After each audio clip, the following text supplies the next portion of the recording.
Hello everyone, welcome back to Newcastle Fans TV. I've just walked up. I'm just at the hospital just around the corner from Spurs' ground. Yeah, the place is still manic at the minute with loads of traffic, so didn't want to do it at the ground in case you had that odd idiot jump on camera, Spurs fans, and all of that. But Newcastle United have been absolutely embarrassed tonight, is the word I'm going to use, and this is the last word.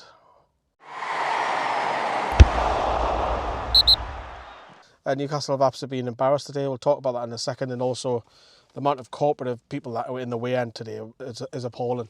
But we'll have a look at that lineup. There was some rumours going around that Longstaff and Wilson would make it. They did. Brilliant to see.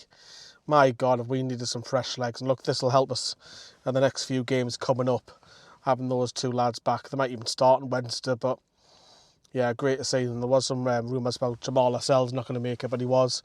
We were unchanged, but great to see the two lads on the bench making the bench looking a little bit more stronger. But as we start off, when you look at the two teams, obviously Spurs have lost 4 of the last 5. They're not in great form. Newcastle obviously were up to 80 minutes all right with Everton, and then we collapsed the last 10 minutes at Goodison. But today was different. Today we were outclassed. We didn't deserve anything from today. Full 90. Spurs come out, Ange Postecoglou must have looked at it. Obviously, West Ham beat them in midweek, whereas West Ham were sitting behind the ball, letting Spurs have it in defence. Whereas he knew that Newcastle wouldn't play that. We're not Steve Bruce's team anymore.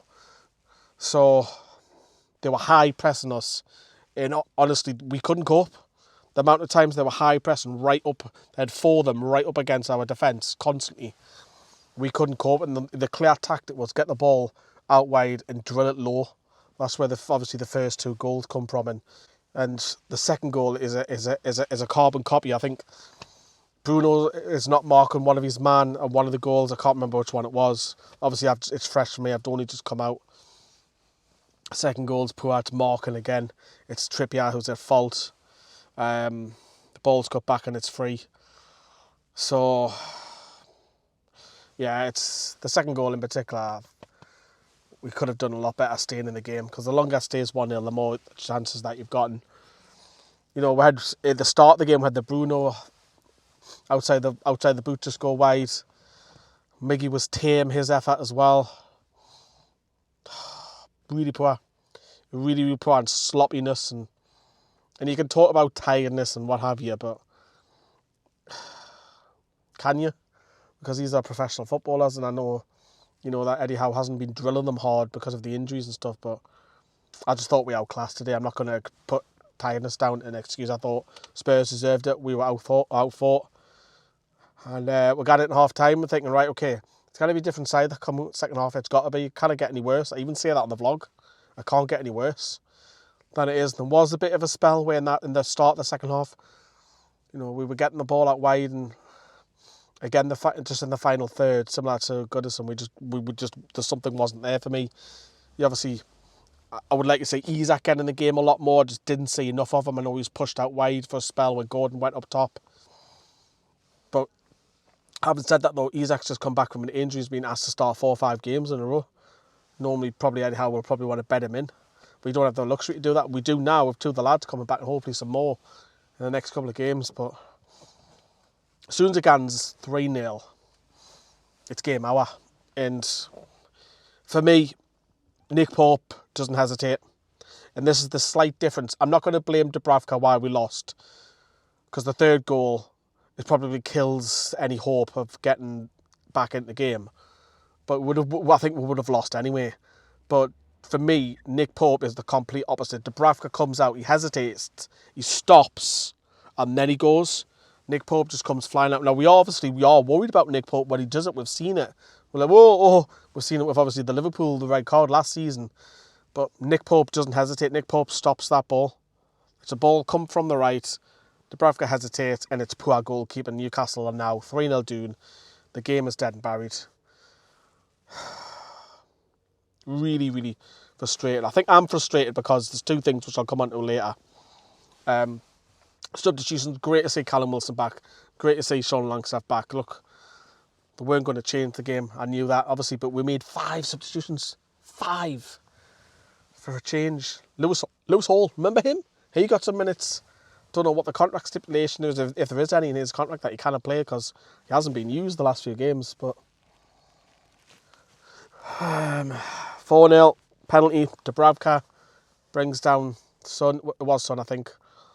And Son steps up. I haven't had the chance to watch the replays back, but Dubravka for the third, and obviously it's his error for the fourth.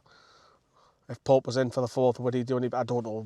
But the third one, I think Pope comes out and claims that. But Joelinton was on the left-hand side when those substitutions did happen. And I thought Joelinton actually had a better game on the left-hand side. And obviously Wilson was a threat, and it's good to see. And, you know, the ball is squared across from the right-hand side, and then Joelinton is at the back post from our end where we were in the away section. And it's 4-1, and the mickey taken with the Newcastle fans. They just thought, you know what, we've got a goal, we're going to celebrate, and they were singing towards the end, which was brilliant to see. And, you know, party songs were coming out at the end, Newcastle fans were joining in, and that was really good to see. But we only had a little bit of cheer today, and just it was awful today. For me, that's the worst performance of the season out of all the defeats that we've had. And the lads came over and clapped us and what have you. This is a team that aren't in form. And I've come all the way down, and I'm going to play my little violin here, and I've drove 5 hours, I'm going to drive 5 hours back, I'm going to put these out. I've asked for time off today, and then I've got to go do an 11-hour shift tomorrow. I'm going to be tired come Monday. I'm going to be ratty, I'm going to be tired, I'm going to be frustrated, I can't be bothered with people. But this is what you do, this is why I follow Newcastle, because you get the highs with the lows, and you've got to front it sometimes when we get beat. But I want to before we hear from Eddie Howe, there's too many people in that way end tonight who aren't Newcastle fans. There's far too many, and what I mean by that is that, are we giving too many out because it's making the away end a little bit flat? I'm worried about Luton, because allegedly 600. I might be wrong on that. The club will tell us if I'm wrong on that, but too many just playing around, selfies and having lots of food, sitting down. The game's going on, by the way, in front of them. They're just happy to sit down and watch Instagram and post selfies and all this sort of stuff. And I'm like, this is happening way too much around us, you know what I mean? It's quietness, and it's like, God, you want an away day? You want an away day? At least to make an effort a half sing. But they're not even Newcastle fans, some of them. That was my frustration. And then obviously on the pitch, which we'll come back to in a minute, but of course Eddie Howe was really, really disappointed with the performance today. Here he is. Difficult game. I thought Tottenham played very well. I thought we had our moments in the game, especially at the beginning of the second half, where I thought we were excellent until they scored. But yeah, we weren't our best physically today. I think you could see that, and I think the lads were giving everything, but with not enough resources to give more. Commit to that and say, yeah, it's all down to fatigue. We've got another game on Wednesday, so this is what we wanted this season. The Champions League is a very special tournament, but with it comes, of course, more games. We hope to have the squad to be able to cope with that, but with the injuries that we've had, I think we've had it worse than any other team that I can remember. You know, these same group of players I think have gone for 5 games, and it is difficult, but we do have some light at the end of the tunnel. I think with Callum and Sean coming back, massive players for us. I thought they both did well when they came on. So we have to be very positive. Look, two really difficult games for us, away games where we've suffered, but we have to take the pain and come out fighting again. So that was Eddie Howe, yeah. So Newcastle, obviously with the results of the weekend, could have gone to 5th, and for Newcastle just to hang in there is good at the minute. It is good, I can't lie, with all the injuries that we've got, but hopefully we're having people coming back as well. And I just felt, in particular, the last 2 games, there's been too many individual errors. I think not just, and when I say tiredness, I mean not physical, because I think the lads should be fit. I think mentally, there's a lot of players who are tired. It's different. They're mentally tired. Like, I think Kieran Trippier's mentally tired. I think there's a few midfielders. I think Isaac's mentally tired. I don't think physically, because they're running around and probably nothing looks different on the stats when they monitor them back and think, well, he's ran, he's done 10, 11 kilometres as normal, and he's had the same amount of touches or whatever, and, all this sort of stuff. But mentally, they're knackered and they're drained from it. Concentration, mental health affects concentration. I just think they're mentally knackered. And it's good to see that the lads have come back, because we need it, because We've got a massive game on Wednesday if we want to have Europe beyond the Christmas. It depends on which competition that we're in. 10 points might not even be enough, depending on what results happen elsewhere.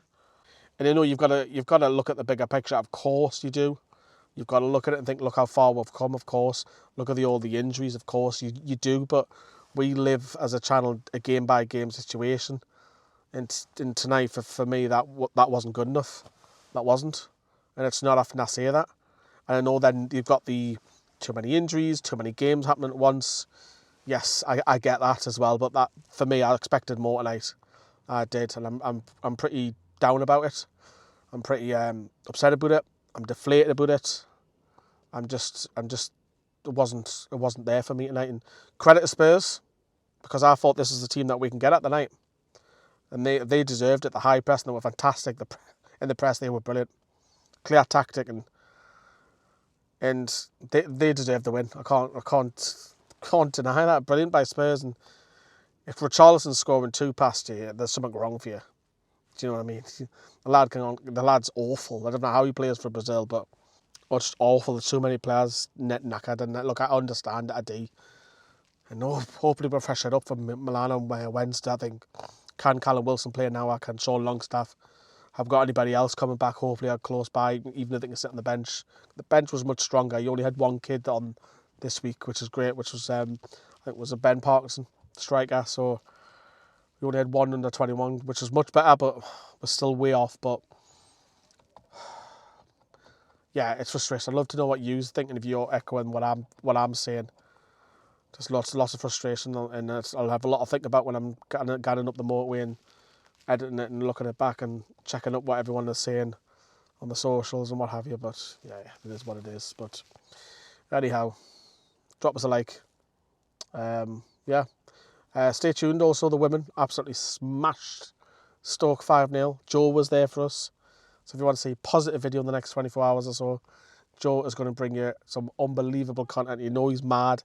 You know he's happy. He's got a couple of great interviews of Anna Soulsby and Becky as well. And we'll put 5 past Stoke and we're in the 4th round of the FA Cup. So Newcastle United might get a WSL side.